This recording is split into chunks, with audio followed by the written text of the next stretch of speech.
If you said 2018 has been the year of OnePlus, I probably wouldn't disagree with you. The company has grown tremendously, released great products, and improved in important areas like camera and software updates. But the year's not over yet, and we're likely just a few weeks away from the unveiling of the OnePlus 6T. Unlike the 3T and 5T, the OnePlus 6T will pack dramatic changes and upgrades, and one controversial feature omission compared to the 6. In fact, if the current crop of rumours are accurate, you might well get away with calling this a OnePlus 7 and not a 6T. In the States, OnePlus looks set to break into the notoriously tricky US carrier system, thanks to a deal with T-Mobile. Multiple sources, including our own, have told us to expect a 6T on T-Mo with an October launch date being mulled. OnePlus has carrier deals in Europe, of course, but a place on T-Mo store shelves will give the company a chance to shift a bunch more 6Ts than it otherwise would, selling direct to consumers. Next, let's get to what's been officially confirmed about the 6T. We know, thanks to OnePlus, that it won't have a traditional fingerprint scanner or a headphone jack. Instead, expect in-screen fingerprint and USB-C audio as part of a redesign that'll focus on freeing up space inside the phone for a bigger battery. In an interview on Tech Radar, OnePlus co-founder Carl Pei cited the popularity of wireless audio as a key part of the decision, along with the need to pack in a substantially bigger battery. That's all well and good, but remember it was just a few months back that we got this cheeky fake out about the fact that wired audio would still be present in the OnePlus 6. If you can connect your earphones using Bluetooth, you don't need a headphone jack anymore, do you? We'll get to that later.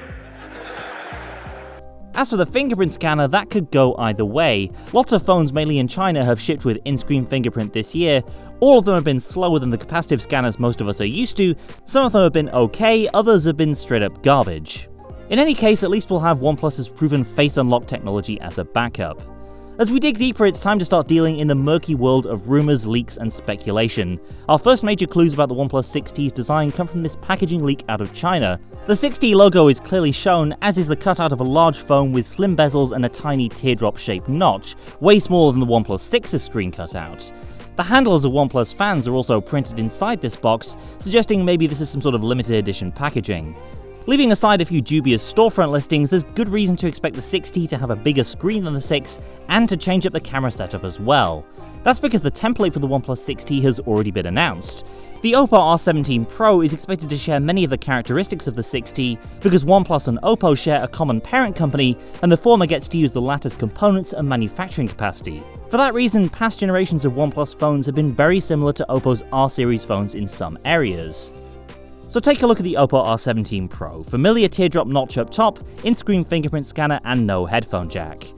Other possible 6T clues include a 6.4-inch 19.5x9 Full HD Plus AMOLED display, and a radical new triple camera setup around the back. The R17 Pro's main camera appears similar, if not identical, to the Galaxy S9's main shooter, with a 12-megapixel resolution, f1.5 to 2.4 variable aperture, and 1.4 micron pixel size. The other two cameras are a little less clear-cut. There's what appears to be an f2.6 monochrome camera, and a third camera for some kind of 3D vision system. Regardless of what other camera magic is included, a OnePlus phone with cutting-edge sensor and lens hardware is a tantalizing prospect considering how good the 6's camera is even with lesser components. The R17 Pro also uses Oppo's new Super VOOC charging standard. Given that OnePlus's dash charge is identical to and compatible with Oppo's earlier generation VOOC charging, we could see a new generation of dash charge in the OnePlus 6T as well. And hey, how about that? OnePlus just happened to trademark Warp Charge over the summer, partly in response to difficulty claiming ownership of dash charge in Europe. If it's anything like Super VOOC, Warp Charge could push a whopping 50 watts, maxing out at 5 volts at 10 amps, and that's pretty crazy speed that could charge up to 40% in 10 minutes. We'd expect the rest of the spec sheet to line up right alongside the OnePlus 6, with a Snapdragon 845, between 6 and 8 gigs of RAM, and between 64 and 256 gigs of storage. As for software, well, if you have a OnePlus 6, you can already try an early version of the next generation of Oxygen OS right now. There's an open beta of Android 9 Pie for the OnePlus 6 available already. New features include the redesigned notification area, 3 flavors of button layouts including a pixel-style swipey pill thing, and a refreshed look for the widget shelf. OnePlus's own apps and the settings have been given a lick of paint as well to bring them closer to Google's Material theme. So that's about all we know so far about the OnePlus 6T, but it's already shaping up to be one of the most anticipated phones in a month of very highly anticipated phones. Stick with us on Android Central for all the latest on the 6T, and subscribe here on YouTube so you don't miss our hands-on coverage. Thanks for watching, and I'll see you next time.